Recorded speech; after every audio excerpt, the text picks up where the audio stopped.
اعوذ باللہ من الشیطان الرجیم بسم اللہ الرحمن الرحیم وآتوا اليتامى أموالهم ولا تتبدلوا الخبيث بالطيب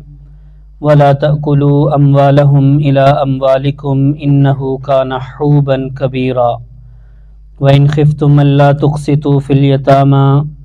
فانكحوا ما طاب لكم من النساء مثنى وثلاث ورباع فإن خفتم ألا تعدلوا فواحدة أو ما ملكت أيمانكم ذلك أدنى ألا تعولوا صدق اللہ العظیم۔ سورۃ النساء کی دوسری آیت سے آج کا ہمارا درس ہے۔ میں نے عرض کیا تھا کہ اس صورت میں اللہ رب العزت نے یتیموں کے حقوق، عورتوں کے حقوق، غلاموں کے حقوق، یعنی خاص طور پر ان لوگوں کے حقوق بیان کیے گئے ابتدا میں جو اس معاشرے میں جن کو بڑا کمزور سمجھا جاتا تھا، جو پسا ہوا طبقہ تھا، جن کے حقوق ادا نہیں کیے جاتے تھے، غلاموں اور یتیموں اور عورتوں کو کوئی مقام اور عزت نہیں دی جاتی تھی، تو ان کا اللہ رب العزت نے تذکرہ فرمایا۔ پہلے یتیموں کے حوالے سے یہ 2 نمبر آیت نمبر 2 میں اللہ رب العزت نے 3 حکم دیے، 3 چیزوں کا تذکرہ فرمایا۔ وَآتُوا الْيَتَامَى أَمْوَالَهُمْ، پہلا فرمایا یتیموں کو ان کے مال دے دو۔ دوسرا وَلَا تَتَبَدَّلُوا الْخَبِيثَ بِالطَّيِّبِ، خبیث یعنی ردی مال کو عمدہ مال کے ساتھ تبدیل نہ کرو۔ اور تیسرا وَلَا تَأْكُلُوا أَمْوَالَهُمْ إِلَىٰ أَمْوَالِكُمْ، اپنے مالوں کو یتیموں کے مالوں کے ساتھ ملا کر نہ کھاؤ۔ إِنَّهُ كَانَ حُوبًا كَبِيرًا، یہ تینوں کام کرنا بہت بڑا گناہ ہے۔ یتیموں کے حوالے سے چونکہ غزوہ بدر کے اندر اور پھر خاص طور پہ غزوہ احد کے اندر جب صحابہ کرام شہید ہوئے تو بہت سارے بچے یتیم ہو گئے تھے، تو اب یتیم کی سرپرستی اس کا کوئی عزیز و اقارب میں سے، کوئی رشتہ داروں میں سے کوئی اس کی سرپرستی کرتا ہے، اس کی پرورش کرتا ہے، تو اس کے حوالے سے یہاں احکام بیان کیے گئے کہ اس کا یتیم کا جو مال ہے جو اس کے والد نے چھوڑا ہے جائیداد کی شکل میں، تو اس کا کیا تفصیل ہے، کیا کرنا ہے اس کا۔ اس میں پہلا حکم تو یہ ہے کہ اگر یتیم بچے ابھی تک نابالغ ہیں، سمجھدار نہیں ہیں، تو ان کا مال ان کے حوالے نہ کیا جائے، بلکہ جو سرپرست ہے وہ مال اپنے پاس رکھے اور ان پر خرچ کرتا رہے، اپنے نگرانی میں رکھ کر، اور ان کی جو ضروریات ہیں وہ پوری کرتا رہے۔ باقی جس طرح اپنے مال کے ساتھ وہ کرتا ہے کہ کاروبار کی شکل میں اس مال کو بڑھانے کی فکر کرے یا محفوظ رکھنے کی فکر کرے، یا کسی بھی طرح کوئی زمین وغیرہ خرید کر، یا جس طرح بھی وہ مناسب سمجھتا ہے کہ جب یہ بڑے ہوں گے تو چلو ان کے کام آئے گا، یہ نہ ذہن رکھے کہ وہ جلدی جلدی خرچ کر دے کہ کہیں یہ بڑے نہ ہو جائیں اور پھر ان کو نہ دینا پڑے، اسراف کرے، فضول خرچی کرے، ان پر بھی خرچ کرے، خود بھی خرچ کرتا رہے، خود بھی کھاتا پیتا رہے، اس کی اجازت نہیں۔ یہاں جو شروع میں فرمایا یتیموں کو ان کے مال دے دو، تو اس کی تفصیل یہی ہے کہ اگر تو وہ بالغ ہو گئے ہیں، سمجھدار ہو گئے ہیں، خود کاروبار کر سکتے ہیں تو ٹھیک ہے، ان کو دے دو۔ یہاں بالغ اور سمجھداری سے مراد کاروباری حوالے سے سمجھ مراد ہے، صرف فی نفسی بالغ ہونا مراد نہیں کہ اگر بالغ ہو گئے تو ان کے حوالے کر دیا جائے، نہیں، بلکہ اتنے سمجھدار ہو جائیں کہ وہ پیسہ سنبھال سکتے ہیں، ان کو پتہ چل گیا ہو، سمجھ لگ گئی ہو کہ بھی کیسے کاروبار کرنا ہے، کیا کچھ کرنا ہے، وہ اس حوالے سے اگر وہ سمجھدار ہو گئے ہیں تو ان کا مال دے دو۔ اگر ابھی تک ناسمجھ ہیں تو پھر ان کو مال دینے کا مطلب کہ ان پر خرچ کرو، ان کی ضروریات پوری کرو، ضروریات پوری کرتے رہیں۔ اور دوسرا حکم دیا وَلَا تَتَبَدَّلُوا الْخَبِيثَ بِالطَّيِّبِ، یتیم کے پاس جو مال ہے، یتیم کا جو مال اس کے والد نے چھوڑا ہے، اس میں اگر تم سمجھتے، تمہیں لگ رہا ہے کہ یہ چیز قیمتی ہے، تو ایسا نہ کرو کہ وہ قیمتی چیز لے لو اور اپنی کوئی ردی چیز اس کو دے دو، تبدیل نہ کرو اس کے مال کو کسی بھی حوالے سے۔ کوئی اچھی چیز تمہیں لگ رہی ہے لیکن وہ ہے اس کی، تو اس کی اجازت نہیں ہے کہ تم اس سے لے لو۔ اور تیسرا فرمایا ان کے مالوں کو اپنے مالوں کے ساتھ ملا کر نہ کھاؤ۔ اس میں پھر تفصیل ہے، دوسرے مقام پہ اللہ رب العزت نے فرمایا یسألونک عن الیتامی، کہ صحابہ کرام جب یہ یتیموں کا معاملہ ہوا، یہ آیات نازل ہوئیں، آگے ایک آیت آ رہی ہے جو بڑی سخت ہے اس حوالے سے، ان الذین یأکلون اموال الیتامی ظلما انما یأکلون فی بطونہم نارا، جو یتیموں کا مال کھاتے ہیں وہ ظلمن، وہ مال نہیں کھا رہے، فرمایا وہ اپنے پیٹوں میں جہنم کی آگ بھر رہے ہیں اور وہ ان قریب جہنم میں داخل ہوں گے۔ جب یہ سخت حکم، سخت آیت نازل ہوئی تو صحابہ کرام آئے نبی علیہ السلام کے پاس، انہوں نے پوچھا کہ یا رسول اللہ ہم یتیموں کی پرورش کرتے ہیں تو ہم ان کا مال الگ رکھیں یا اپنے مالوں کے ساتھ ملا کر رکھیں تو خطرہ ہے کہ کہیں ہم ان کا مال نہ کھا جائیں، کوئی ان کے مال کا کوئی لقمہ ہمارے منہ میں نہ چلا جائے، تو اس صورت میں تو آیت تو بڑی سخت ہے، اگر ان کا مال کھائیں گے تو یہ تو بڑا ظلم ہوگا، جہنم کی آگ پیٹ میں بھرنے والی بات ہوگی، تو اس میں ہم کیا کریں؟ کیونکہ مثال کے طور پر ایک تو ہے کہ مال خرچ کرنا، پیسے کو کوئی ان کے لیے کوئی کپڑے وغیرہ لے کے دینا یا ان کی اور ضروریات پوری کرنا، زیادہ مسئلہ بنتا تھا کھانا پکانے کے حوالے سے کہ اب جب کھانا پکانا ہے تو کیسے اب ان کا مال ہم اب ان کا کھانا الگ پکائیں تو یہ الگ مشقت ہے گھر والوں کے لیے کہ اپنا الگ پکائیں، یتیم کے لیے الگ پکائیں۔ اگر اکٹھا پکاتے ہیں تو کبھی ایسا ہوتا ہے کہ وہ یتیم بچہ کبھی کھاتا ہے کبھی نہیں کھاتا، کبھی تھوڑی کھاتا ہے کبھی زیادہ کھاتا ہے، تو کس طرح ہم اس کا حساب لگا سکتے ہیں؟ یہ تو بڑا مشکل معاملہ ہو گیا۔ تو یہ نبی پاک صلی اللہ علیہ وسلم سے جب صحابہ کرام نے پوچھا تو اللہ رب العزت نے حکم نازل فرمایا کہ اللہ یہ تمہیں کوئی تنگی میں مبتلا نہیں کرنا چاہتے، اللہ رب العزت کے حکم دینے کا مطلب یہ ہے کہ وہ تمہاری اصلاح کرنا چاہتے ہیں، اور یہ اللہ کو پتہ ہے کون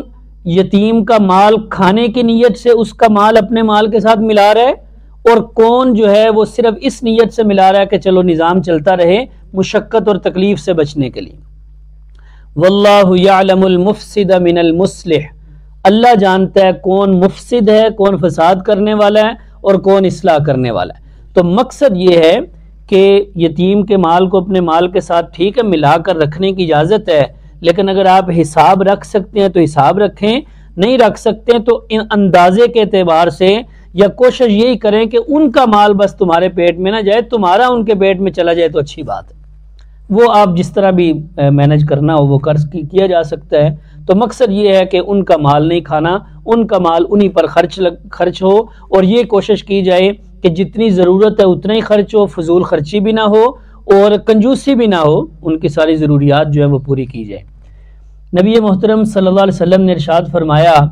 انا وکافل الیتیم لہو ولغیرہ فی الجنۃ ہاکذا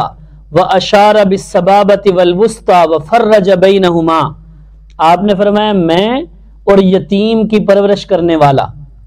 یا اس کے علاوہ کوئی اور جو محتاج ہو، یتیم نہیں کوئی اور غریب مسکین محتاج ہے، اس کی پرورش کرنے والا جنت میں اس طرح ہوں گے۔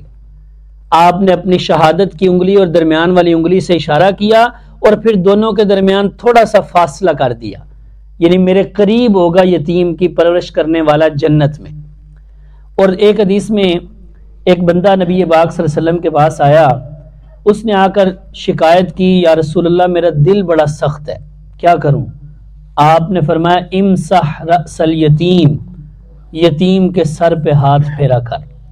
وَأَطْعِمِ الْمِسْكِينَ، اور مسکین کو کھانا کھلایا کر،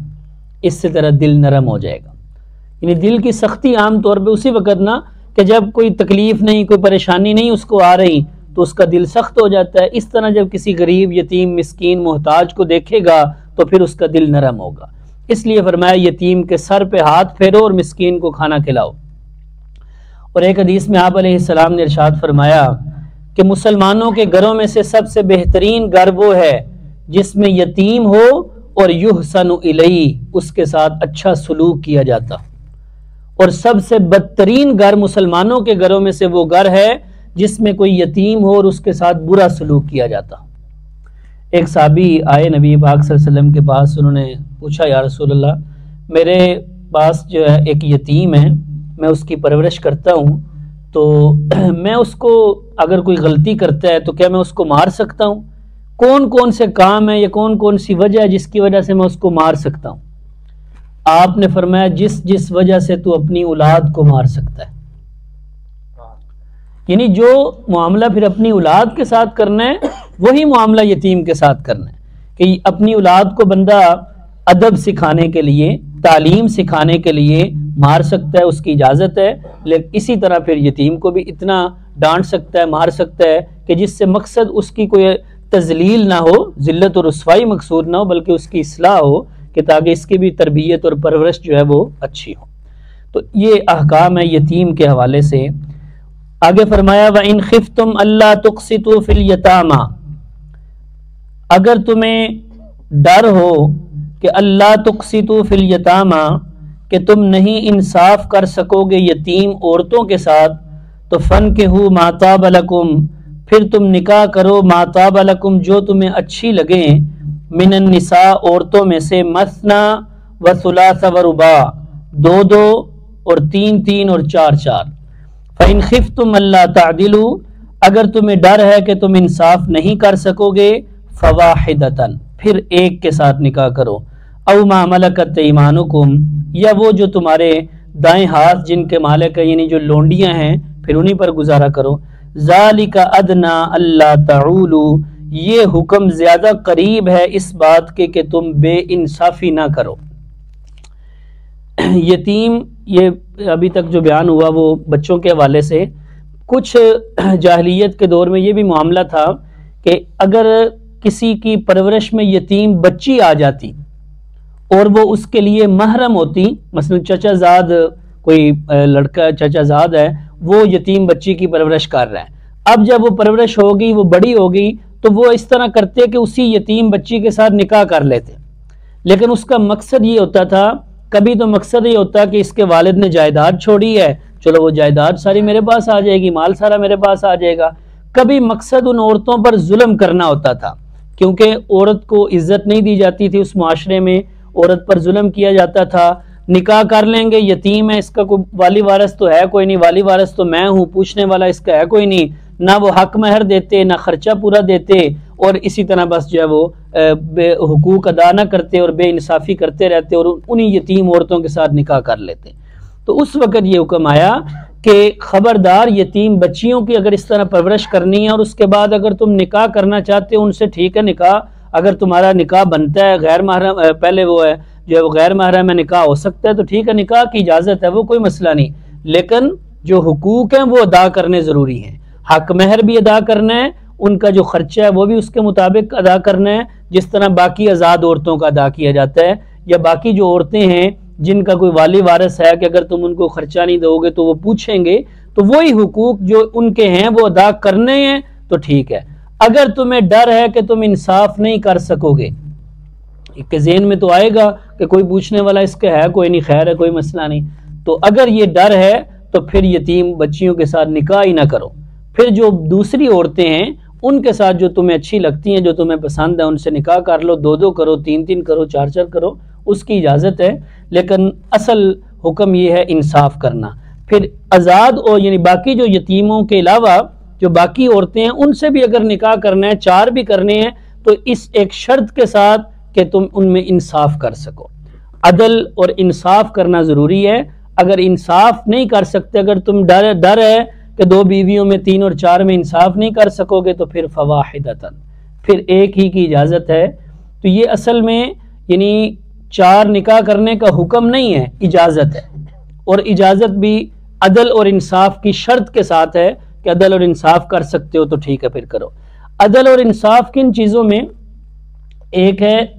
دلی محبت۔ دلی محبت، اس میں انصاف کا حکم نہیں، وہ دل اللہ کے اختیار میں ہے۔ خود نبی پاک صلی اللہ علیہ وسلم نے، باوجود اس کے کہ نبی پاک صلی اللہ علیہ وسلم کی یہ خصوصیت ہے کہ اللہ رب العزت کی طرف سے آپ کو اجازت تھی کہ آپ اپنی بیویوں میں انصاف نہ کریں، آپ کو اجازت ہے آپ جتنا مرضی وقت جس مرضی بیوی کو دیں، لیکن نبی پاک صلی اللہ علیہ وسلم خود فرماتے ہیں میں نے اس اجازت سے فائدہ نہیں اٹھایا، آپ نے بھرپور کوشش کی انصاف کرنے کی، لیکن دلی معاملہ، جو دلی محبت تھی، وہ آپ خود فرمایا کرتے تھے کہ یا اللہ میں اس میں معافی مانگتا ہوں کہ جس میں میرا اختیار کوئی نہیں، کہ میرا دل مجھے عائشہ رضی اللہ تعالیٰ عنہا سے زیادہ محبت ہے۔ ایک صحابی نے پوچھا یا رسول اللہ آپ کو کس سے زیادہ محبت ہے؟ آپ نے فرمایا عائشہ سے۔ اس نے کہا نہیں یا رسول اللہ مردوں میں سے۔ آپ نے فرمایا ابوہا، عائشہ کے ابو بکر سے، حضرت ابو بکر رضی اللہ تعالیٰ عنہ سے مجھے سب سے زیادہ محبت ہے۔ اور باقی نبی پاک صلی اللہ علیہ وسلم کا جو پہلا نکاح تھا وہ حضرت خدیجۃ الکبریٰ رضی اللہ تعالیٰ عنہ سے جب آپ کا نکاح ہوا، آپ کی عمر تو اس وقت 25 سال تھی اور حضرت خدیجۃ الکبریٰ رضی اللہ تعالیٰ عنہ کی عمر 40 سال تھی، اور اس سے پہلے وہ 2 خاوندوں سے بیوہ ہو کر آ چکی تھی، اور پھر 25 سال کا عرصہ تقریباً نبی پاک صلی اللہ علیہ وسلم کا ایک ہی نکاح رہا۔ جو اصل زندگی جوانی کی زندگی تھی نبی الاسلام کی، وہ 25 سال کی عمر سے 50 سال کی عمر تک، حضرت خدیجۃ الکبریٰ رضی اللہ تعالی عنہا کی وفات تک آپ نے دوسرا نکاح نہیں کیا۔ وہ فوت ہوئی تو اس کے بعد پھر باقی بیویوں کے ساتھ نکاح کا وہ سلسلہ شروع ہوا، اور حضرت عائشہ رضی اللہ تعالیٰ عنہ فرماتی ہیں کہ حضرت خدیجۃ الکبریٰ رضی اللہ تعالیٰ عنہ کی وفات کے بعد نبی پاک صلی اللہ علیہ وسلم اکثر ان کا تذکرہ کیا کرتے، اکثر ان کو یاد کیا کرتے تھے، تو میں کبھی کبھی کہہ دیتی تھی کہ یا رسول اللہ کیا آپ اس بوڑھی عورت کو یاد کرتے رہتے ہیں؟ آپ نے فرمایا عائشہ تو نہیں جانتی وہ خدیجہ کون تھی۔ آپ نے فرمایا عائشہ خدیجہ اس وقت مجھ پر ایمان لائی تھی جس وقت سارے لوگ میرا انکار کر رہے تھے۔ سب سے پہلی بیوی اور سب سے پہلے ایمان لائی حضرت خدیجۃ الکبریٰ، عورتوں میں سب سے پہلے ایمان لانے والی حضرت خدیجۃ الکبریٰ رضی اللہ تعالیٰ عنہ۔ تو اور حضرت عائشہ رضی اللہ تعالیٰ عنہ فرماتی ہیں جب کبھی نبی علیہ السلام کوئی ہدیہ بھیجنا ہوتا، کوئی بکری وغیرہ ذبح کرتے تو آپ خدیجہ کی سہیلیوں کو ڈھونڈ ڈھونڈ کر ان کی طرف گوشت ہدیہ بھیجا کرتے تھے، اتنا آپ حضرت خدیجہ کا تذکرہ کرتے رہتے تھے۔ باقی نبی پاک صلی اللہ علیہ وسلم نے فرمایا اگر کوئی 2 نکاح کرے، 2 بیویاں ہوں کسی کے پاس، اور فلم یعدل بینہما، پھر ان میں وہ انصاف نہ کر سکے، تو وجاء یوم القیامہ وشقہ ساقط، وہ قیامت والے دن اس طرح آئے گا کہ اس کا ایک دھڑ جو ہے نا، ایک حصہ وہ گرا ہوا ہوگا۔ اس کی کیفیت کیا ہوگی وہ اللہ جانتے ہیں، اس کے وجود میں سے ایک حصہ جو ہے وہ گرا ہوا ہوگا۔ یہ یعنی وہاں ظاہر کیا جائے گا کہ یہ وہ شخص ہے جو اپنی بیویوں میں انصاف نہیں کیا کرتا تھا۔ تو انصاف کرنے کے والے سے میں عرض کر رہا ہوں کہ دلی محبت تو کسی ایک بیوی سے ہو سکتی ہے، ٹھیک ہے، لیکن جو ظاہری معاملات ہیں، وقت دینے کے حوالے سے، رات اور دن کا رہن سہن، خرچہ، نان نفقہ، خرچہ، ضروریات، وہ ساری پوری کرنے کے حوالے سے جو ہے دونوں کے درمیان انصاف کرنا وہ لازمی اور ضروری ہے۔ نبی پاک صلی اللہ علیہ وسلم باوجود اس کے کہ آپ کو اجازت تھی لیکن آپ پھر بھی انصاف فرماتے۔ ہاں اگر 2 بیویاں ہوں، ایک بیوی اگر اجازت دے دے کہ اپنی باری کا وہ دن وہ دوسری بیوی کو دے دے، شوہر کو اجازت دے دے تو اس کی اجازت ہے۔ جیسے خود حضرت سودہ رضی اللہ تعالیٰ عنہ، سودہ بنت زمعہ رضی اللہ تعالیٰ عنہ جو نبی الاسلام کی بیوی، جب وہ بوڑھی ہوگی تو انہوں نے خود اجازت دے دی کہ یا رسول اللہ میری باری میں آپ حضرت عائشہ کے پاس جا سکتے ہیں۔ ان کو بیویوں کو سب کو پتا تھا آپ کو عائشہ سے زیادہ محبت ہے، تو اس لیے حضرت سودہ نے اپنی باری سے اجازت دے دی کہ ٹھیک ہے آپ یا رسول اللہ جا سکتے ہیں۔ لیکن آپ صلی اللہ علیہ وسلم کے لیے میں نے عرض کیا کہ آپ کو ویسے بھی اللہ کی طرف سے بھی اجازت تھی، اور اگر کوئی ایسا معاملہ ہو جہاں انصاف نہ ہو سکتا ہو، مثلا نبی پاک صلی اللہ علیہ وسلم نے جب سفر پر جانا ہوتا تو اب ساری بیویوں کو تو ساتھ نہیں لے کر جا سکتے تھے، کسی ایک کو لے کے جانا ہوتا تھا، تو اس وقت پھر آپ قرعہ ڈالتے تھے، قرعہ اندازی کرتے، جس کے نام کا قرعہ نکلتا اس کو آپ ساتھ لے جاتے تھے سفر میں۔ مختلف سفروں میں آپ کے ساتھ مختلف جو ہے وہ بیویاں ہوتی تھیں۔ تو اگر انصاف ہو سکتا ہے تو پھر ٹھیک ہے، اجازت ہے، کوئی 2 نکاح کرے، کوئی 3 کرے، کوئی 4 کرے۔ یہ مثنا و ثلاث و رباع، یہ جو لفظ ہے ان کا ترجمہ کیا جاتا ہے 2-2، 3-3 اور 4-4۔ یہ محاورتاً ترجمہ اس طرح کیا جاتا ہے جس طرح کہتے ہیں نا کوئی چیز تقسیم ہو تو کہتے ہیں 2-2 دے دو،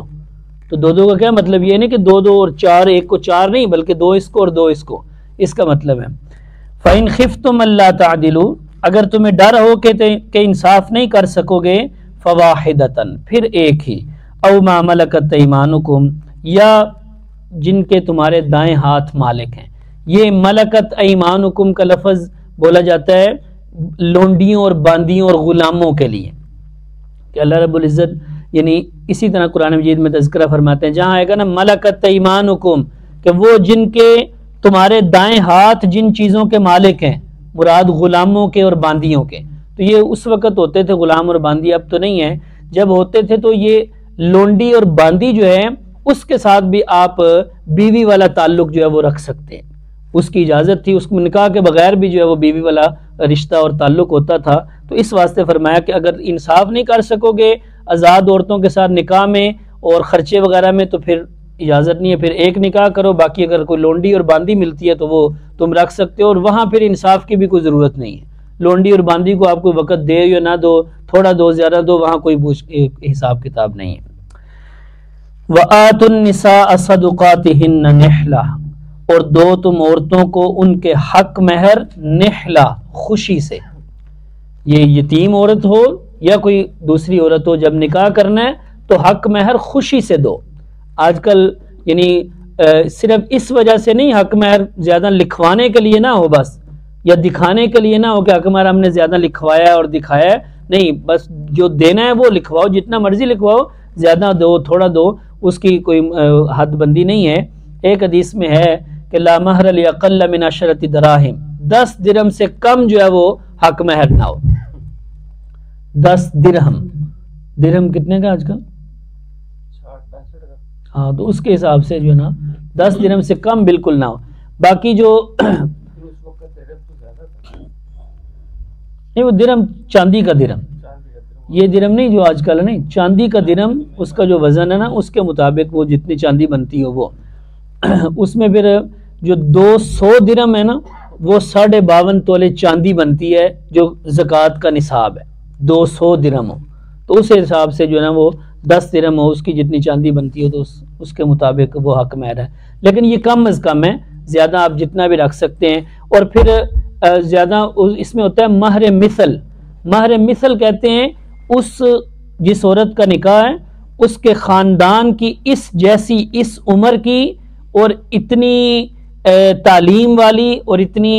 صلاحیتوں والی عورت کا جتنا حق مہر بنتا ہے نا، یہ جتنا عام طور پہ طے ہوتا ہے اتنا جو ہے وہ حق مہر رکھ دیا جائے. نبی پاک صلی اللہ علیہ وسلم کی جو بیویاں تھیں ان کے مختلف حق مہر تھے. آپ حضرت فاطمہ، ہم عام طور پہ جب نکاح ہوتا ہے، شادی ہوتی ہے تو نکاح جب ہم پڑھاتے ہیں تو پوچھتے ہیں حق مہر کتنا رکھنا ہے، یعنی شرعی رکھ لو جی، شرعی حق مہر. یعنی باقی سارے کام چاہے غیر شرعی ہوتے رہیں لیکن حق مہر کے وقت کہتے ہیں شرعی. اور وہ یہ سمجھتے ہیں کہ شرعی حق مہر وہی جو مشہور ہے 32 روپے اور فلانے. یہ بالکل غلط بات ہے کہ حق مہر، شریعت یہ نہیں کہتی کہ حق مہر تھوڑا دو. شریعت کی طرف سے حق مہر کا حکم ہے آپ اپنی حیثیت کے مطابق دیں، اپنی حیثیت کے مطابق جتنا آپ دے سکتے ہیں وہ دیں. اور حضرت فاطمہ رضی اللہ تعالیٰ عنہ کا جو حق مہر تھا تو وہ تو 12 اوقیہ ایک چاندی کے اعتبار سے اس وقت کرنسی تھی، اور ایک اوقیہ کے اندر 40 درہم ہوتے ہیں. 12 اوقیہ ہو تو کتنے ہو گئے؟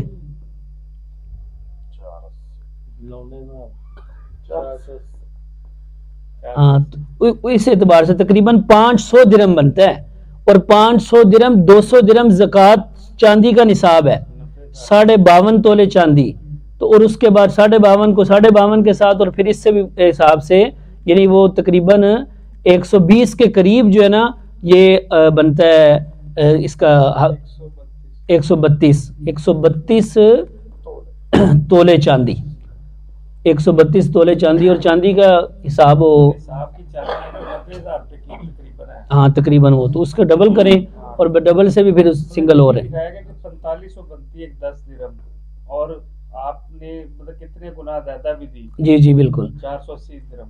تو یہ حضرت فاطمہ رضی اللہ تعالیٰ عنہ کا حق مہر تھا. اور باقی نبی الاسلام کے ازواج مطہرات کے مختلف حق مہر تھے. تو اس اعتبار سے اللہ رب العزت نے فرمایا عورتوں کے حق مہر ان کو دو خوشی سے، نہ خوشی سے نہیں. فَإِن طِبْنَ لَكُمْ عَنْ شَيْءٍ مِّنْهُ نَفْسًا فَكُلُوهُ هَنِيئًا مَرِيًّا. ہاں اگر عورتیں معاف کر دیں، سارا معاف کر دیں یا کچھ معاف کر دیں پھر ٹھیک ہے، تمہیں اجازت ہے، پھر کھاؤ مزے کے ساتھ. ہنیئا مریئا. وَلَا تُؤْتُوا السُّفَهَاءَ أَمْوَالَكُمُ الَّتِي جَعَلَ اللَّهُ لَكُمْ قِيَامًا. اور نہ دو اپنے مال بے وقوفوں کو. یہ وہی یتیموں کی تفصیل ہے کہ اگر یہاں بے وقوفوں سے مراد جو نہ سمجھ ہیں، ابھی تک یتیم جب سمجھدار نہ ہو، نہ سمجھ ہو، تو پھر ان کے مال ان کو نہ دو. وہ مال التی جعل اللہ لکم قیاما، جس مال کو اللہ نے تمہارے لیے کھڑے ہونے کا ذریعہ بنایا.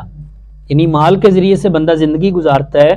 زندگی کا جو نظام چلتا ہے وہ مال و دولت کے ذریعے چلتا ہے، تو یہ ایک سبب ہے تمہارے کھڑے ہونے کا، قیام کا اور زندگی گزارنے کا، اس کو ویسے ہی کسی کے ہاتھ نہ دے دو کہ وہ ضائع کر دے۔ وَارْزُقُوهُمْ فِيهَا، اس میں سے خود بھی کھاؤ اور ان کو بھی کھلاؤ، وَاكْسُوهُمْ، اور ان کو کپڑے بھی پہناؤ، وَقُولُوا لَهُمْ قَوْلًا مَعْرُوفًا،